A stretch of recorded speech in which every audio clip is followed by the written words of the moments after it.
Hello YouTube, thought we'd do another video here.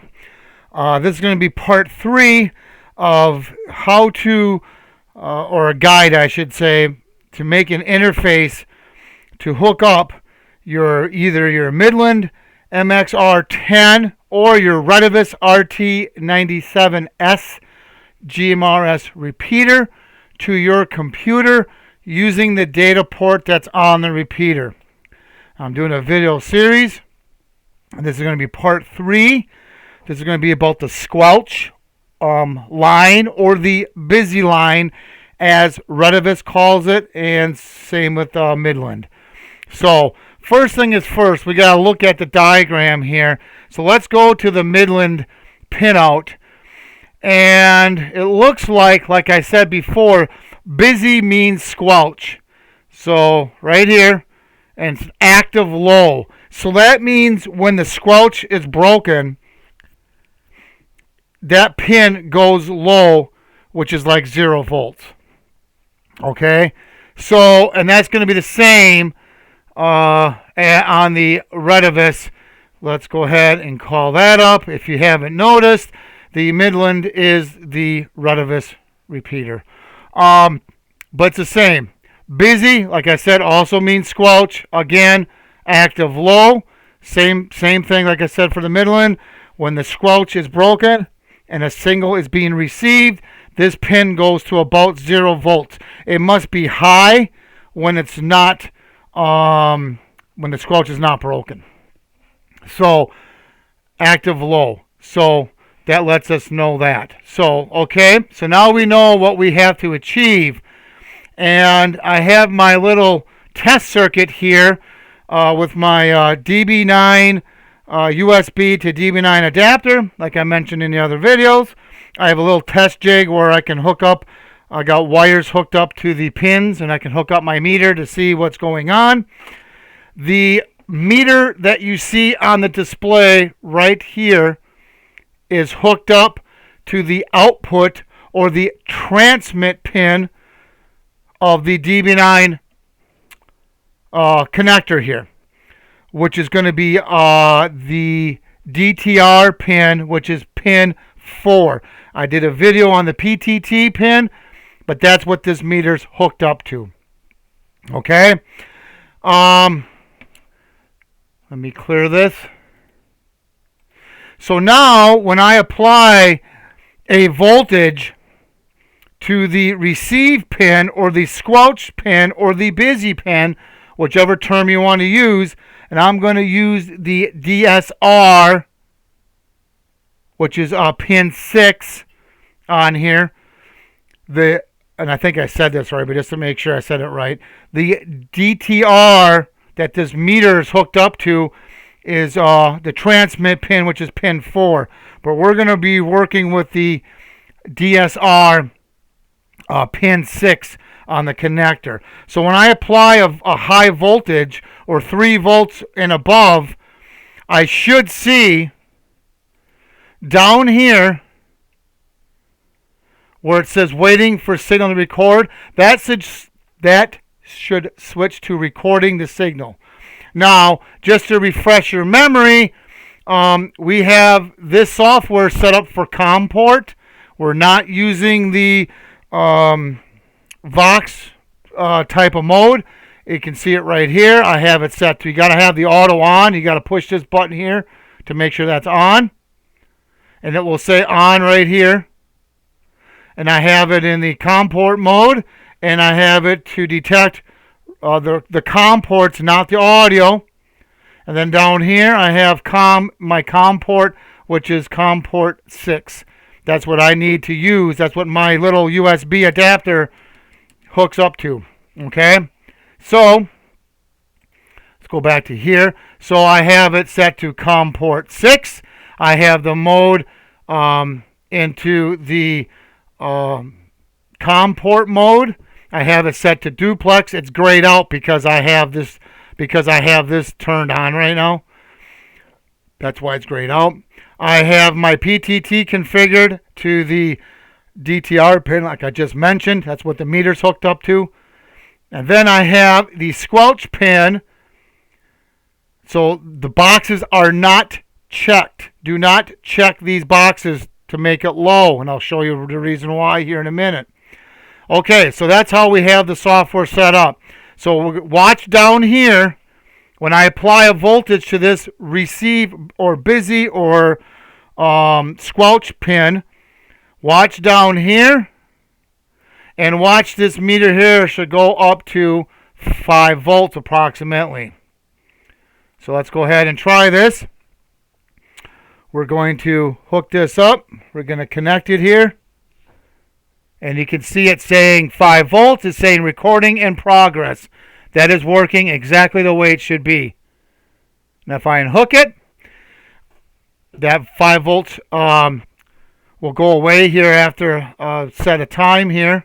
And that can be set to, that can be changed here in the configurations. The transmit and delay time can be changed. But as you can see, it's working. So, and it's doing what it's supposed to do. If you think about a repeater, as the signal comes in, it's going to transmit that signal. And then when the signal's done coming in, it stops transmitting. So it's working the way it should be right now.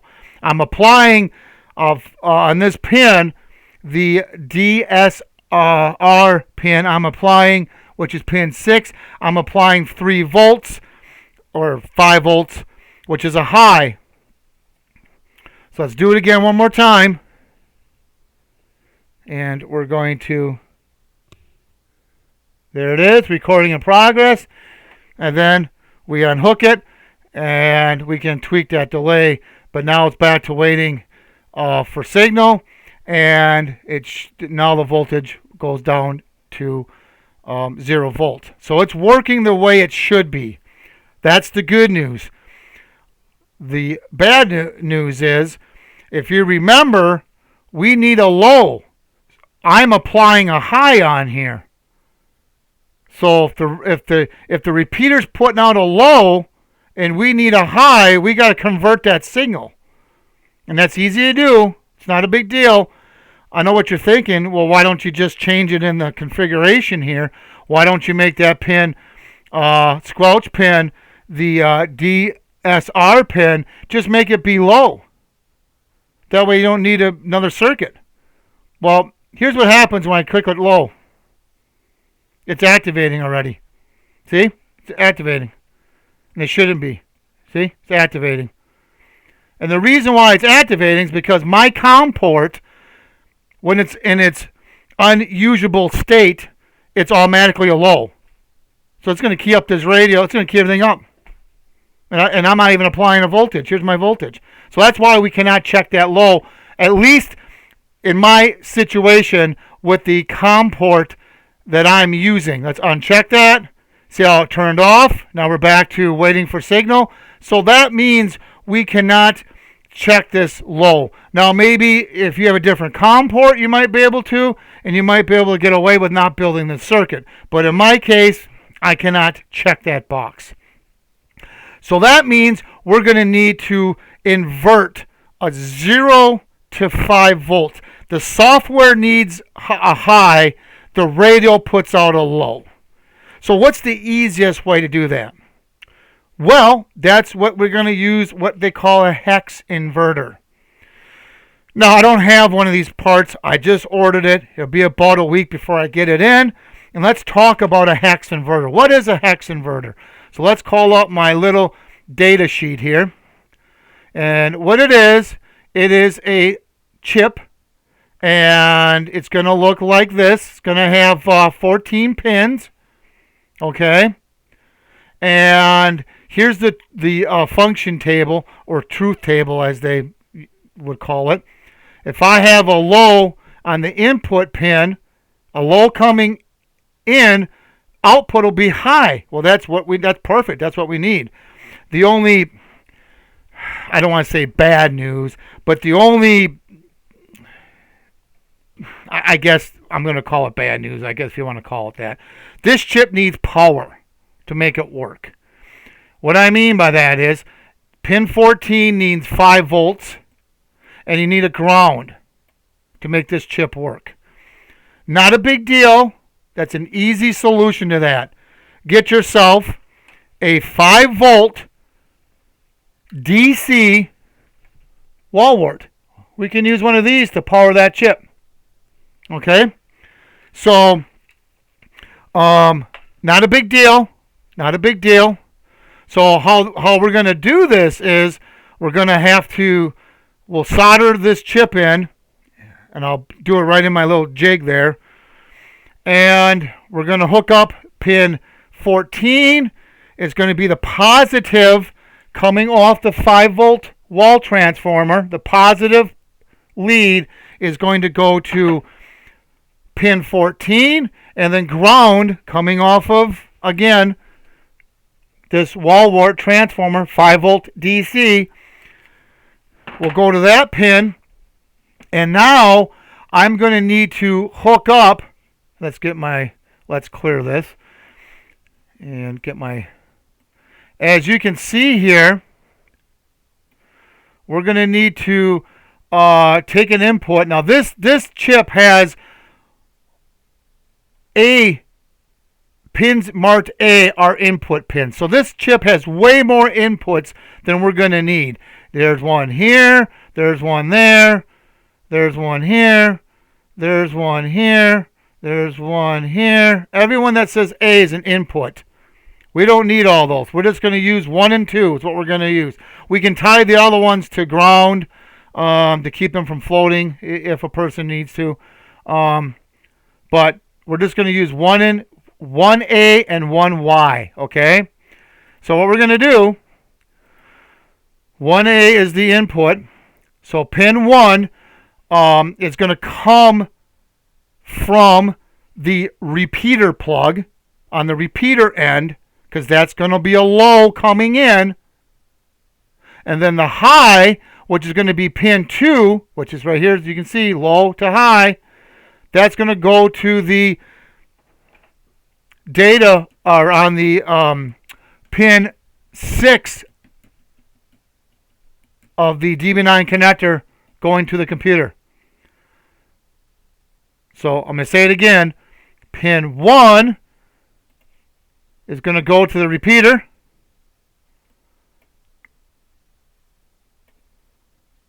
Forgive me for not... Pin 1 to go to the repeater. That's the input. That's the low coming in. Remember, low coming in, give us a high coming out. And then we're going to use pin 2 is going to go to the DB9 connector on here. That's going to be pin 6. And that's how we're going to do it. So this should work. Like I said, I don't have this chip in stock. I did order it from eBay. I got like 4 of them coming for like, I don't know, $8 or something. So that's what my plan is. So when I get this part in, I'm going to build it. We're going to test it.